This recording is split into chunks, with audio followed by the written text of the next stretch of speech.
Troubling news today about the health of Americans. The nation's overall death rate is on the rise, up 1.2% last year. Barbara O'Neill finally revealed what's happening. At 71, she's a name that stirred up a lot of discussions and curiosity. After years of people speculating, the famous health expert is now confirming what many have quietly thought for a long time. What she shares could challenge mainstream ideas and totally change how we think about health and disease. Initially trained as a nurse, Barbara's journey took a big turn after a personal health crisis, leading her to explore natural remedies and develop a strong belief in the body's natural healing abilities. This belief shapes her philosophy, which emphasizes diet, exercise, stress management, and environmental factors as keys to optimal health. And now she has confessed the real reason behind disease. Despite the controversies, Barbara O'Neill has built a loyal following, and what she just revealed could really change their lives. Nobody saw this coming. According to Dr. O'Neill, no problem occurs without a cause. There's always a reason behind it. If someone tells you that your health issues are just random or just something that happens, you have every right to call that unscientific. It's essential to put on your detective hat and figure out the underlying reasons for your issues. So how do we do that? One important way to approach this is, and it's an important way to do it, is to look at the history, because we are a combination of everything that's ever happened in our life. Yes, our genes, yes, the conditions that we were raised in, whether that be the physical, the mental, the spiritual, the emotional. We're a combination of all that. According to O'Neill, the first step is to examine your history. We're shaped by everything that's happened in our lives, including our genetics and the conditions we grew up in, whether physical, mental, spiritual, or emotional. All of that contributes to who we are, so understanding your history is crucial, and there's more to consider. And symptoms. Symptoms are the body saying, excuse me, can you do something? Something's happening here. I need you to listen to me. I need you to respond. The third aspect is response.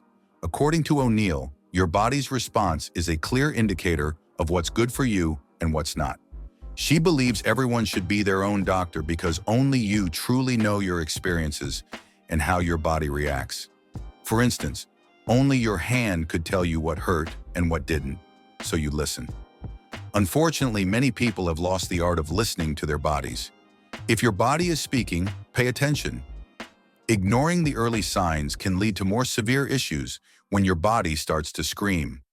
O'Neill also wants to highlight two main healing approaches, one based on fear and the other on faith.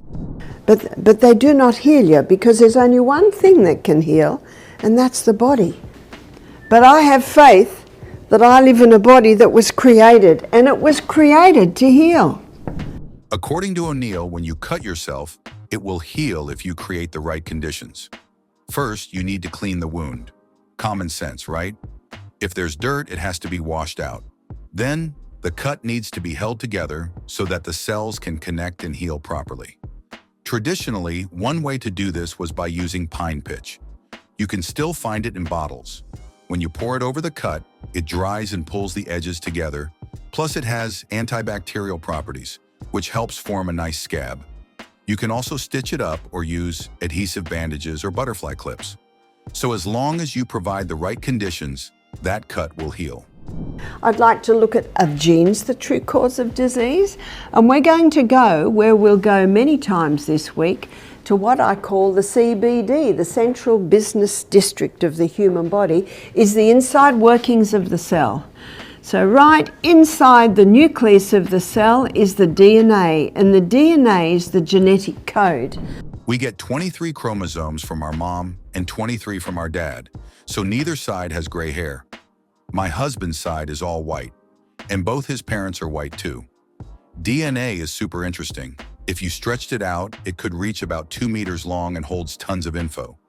If you turned all that info into books, they'd reach the moon and back. It's like a massive library.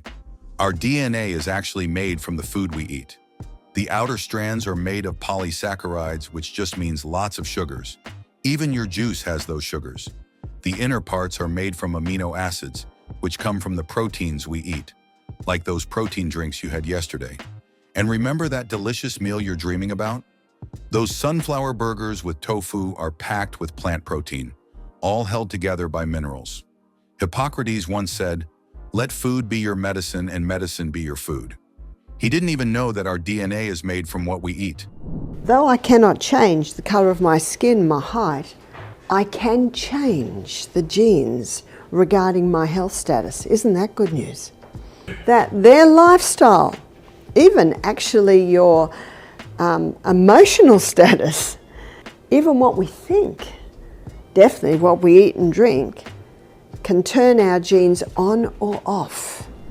According to Barbara, it's our lifestyle that pulls the trigger, and this concept is studied through epigenetics, which looks at how things like food and lifestyle affect our genes.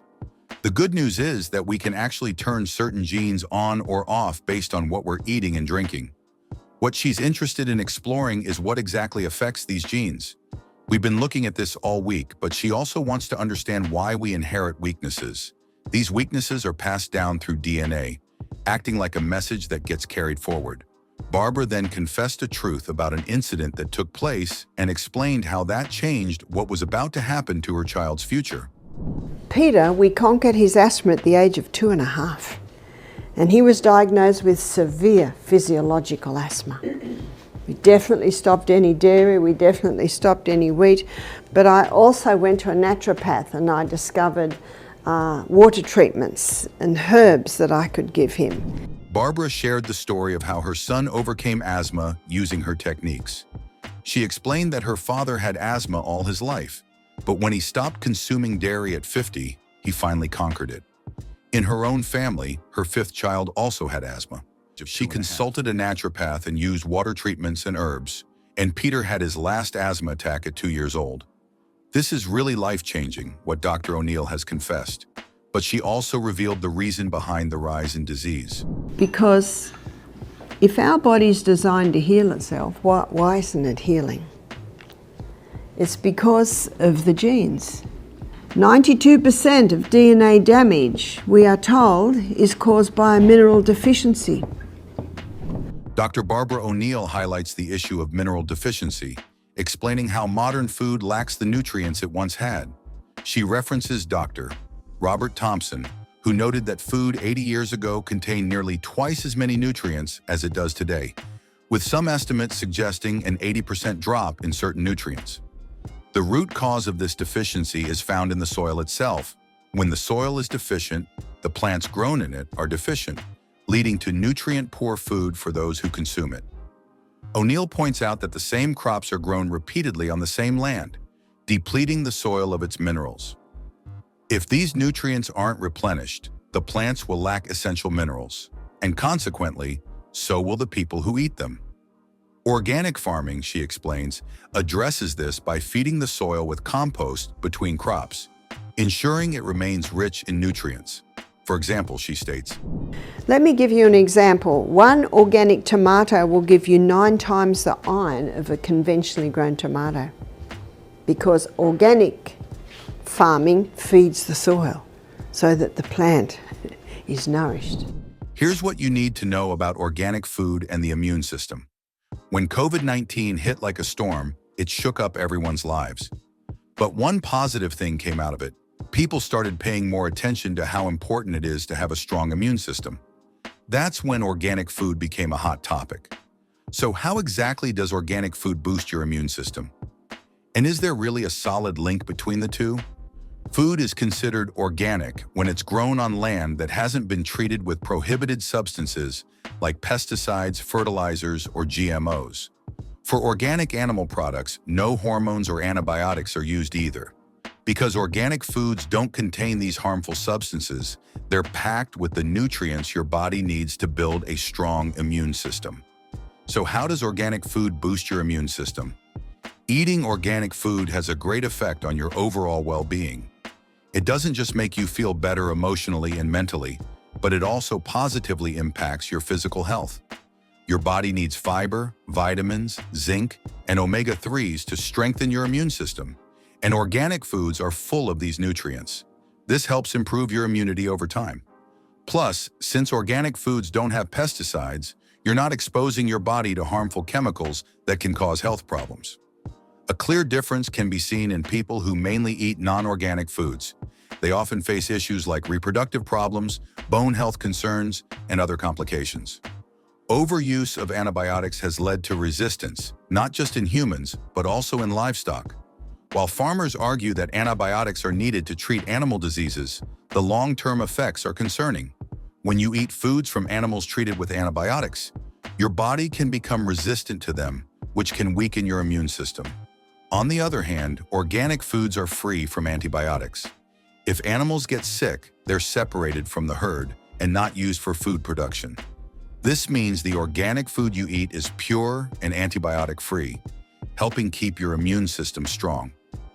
One of the perks of eating organic food is how it benefits your heart. Processed foods are a major contributor to cardiovascular disease, and a diet high in cholesterol puts you at greater risk for heart issues. Organic foods help lower that risk because they consist of naturally processed fruits, vegetables, seeds, whole grains, and organic meat. So what organic foods boost your immune system? Now that you understand the link between organic foods and your immune system, let's explore which specific organic foods can give it a boost. First up are nuts, seeds, and greens. These are packed with vitamin E, and some, like sunflower seeds and spinach, also provide magnesium, fiber, and manganese, great for snacking or lunch. Then we have fish and eggs, which are rich in vitamin D and omega-3s. Just remember to cook them in olive oil for added benefits.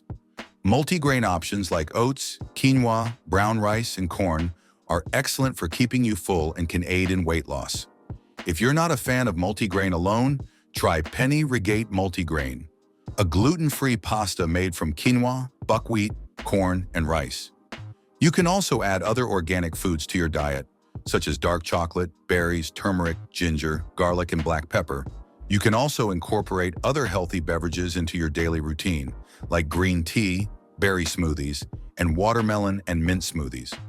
Green tea is particularly beneficial, packed with antioxidants that enhance your immune system and support weight loss. It also contains amino acids that help fight germs through T cells. In conclusion, the human body is complex, especially when it comes to the immune system. While more research is ongoing to explore the benefits of organic foods, it's clear that there's a strong connection between them and immune health. This provides a solid reason for anyone looking to boost their immunity to invest in organic foods. That's all for today. If you enjoyed the video, give us a thumbs up and share your thoughts in the comments below. Don't forget to subscribe for the latest updates and hit the bell icon so you never miss a new video. Thanks for tuning in. See you next time.